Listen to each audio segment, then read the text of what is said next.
আসসালামু আলাইকুম। আমাদের ফোনটি মূলত আমাদের মার্কেটেরই একটা মানে সিনিয়র একটা টেকনিশিয়ান দেখছিল। তো সিনিয়র টেকনিশিয়ান দেখছিল মূলত এই ফোনটার আমরা খোলার পরে দেখছি কিছু কম্পোনেন্ট যেগুলো হলো ক্যাপাসিটর। তো ক্যাপাসিটরের কিছু ক্যাপাসিটর ফালানো ছিল। একটা দ্বিতীয়ত হলো এটার যে পাওয়ার আইসি যে পাওয়ার সেকশনের যে ক্যাপাসিটর এটিও ফালানো হয়েছিল এবং পাওয়ার যে ছিল এটা খুলে রিভোল্ট করছে। তো এটা মূলত সমস্যা ছিল, কোনো রিডিং কোনো রেসপন্স ছিল না। এখন রেসপন্স ছিল না বিধায় যে আমরা যে শুধুমাত্র যে পাওয়ার একটি সমস্যা এটা কখনো আইডেন্টিফাই করে আমরা নিব না, কেননা এটা যদি কোনো সেটের মধ্যে ডিফেন্স লাইনে ইস্যু থাকে সেক্ষেত্রে কখনো পাওয়ার ভ্যালু দিবে না।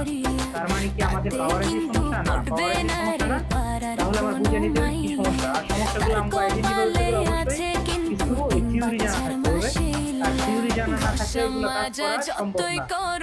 সুতরাং এই কাজটা আমার পরিচিত এক বড় ভাই, উনি ওই নিচে একটা দোকানের মধ্যে দেখা যাচ্ছিল, মোটামুটি আমাদের থেকে অনেক সিনিয়র একটা দোকানদার, আমি নাম অবশ্য বলতেছি না, তো অনেক আগের দোকানদার। এই উনি মূলত এই বিগত আমার অনেক আগে থেকে, আমি প্রায় 16-17 বছর ধরে যে দোকানদারি করতেছি, তো তারও আগে থেকে উনি দোকানদারি করে।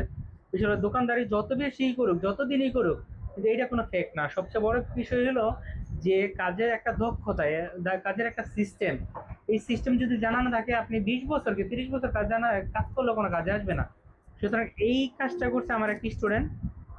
কাজটা মূলত যখন এ বন্ধু নিয়ে আসছে আমার বলতেছে, মামুন তোমার এই সেটটা আমি নিচে এক দোকানে দেখাইছিলাম, তো উনি 3 দিন রাখছে, রাখার পর আমার রিটার্ন ব্যাক করে দিছে, একটু দেখো এটা কি করা যায়। আমি বলছি, ভাই ঠিক আছে, আমার একটু সময় দেন, আমি করে দিতে পারবো। বিষয়টা হলো আমার স্টুডেন্ট এটা কাজ করছে, কাজ করার ভিতরে এখন কাজ সাকসেস। কি কি কাজ করছে আমি বলি। এটা হলো সেকেন্ডারি লাইনে একটা ইস্যু ছিল, শর্টিং ইস্যু ছিল। এই সেকেন্ডারি লাইনে শর্টিং ইস্যু থাকার কারণে সেটা রান হইতো না, কোনো রেসপন্স ছিল না, পাওয়ার বাটনের চাপ দিলে যে কোনো রেসপন্স করবে, রিডিং দেখাবে, কোনো রিডিং ছিল না।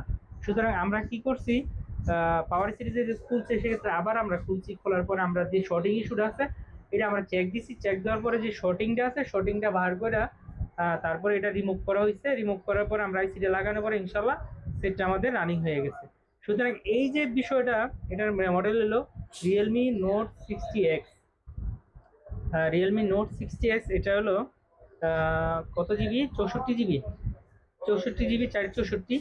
বিষয়টা হলো এটা না, সবচেয়ে বড় বিষয় হলো একটা কাজের মধ্যে সাকসেস হওয়া। আর সাকসেস হওয়ার বিষয়টা হলো যে আমার এক স্টুডেন্ট সাকসেস হয়েছে, তার তার যে সাকসেস হওয়াটা এটা সবচেয়ে বড় বিষয়। তার একটা মনের মধ্যে একটা আনন্দ আনন্দ উল্লাস জাগ্রত হয়, যে বিষয়টা হলো খুবই ভালো লাগে। যে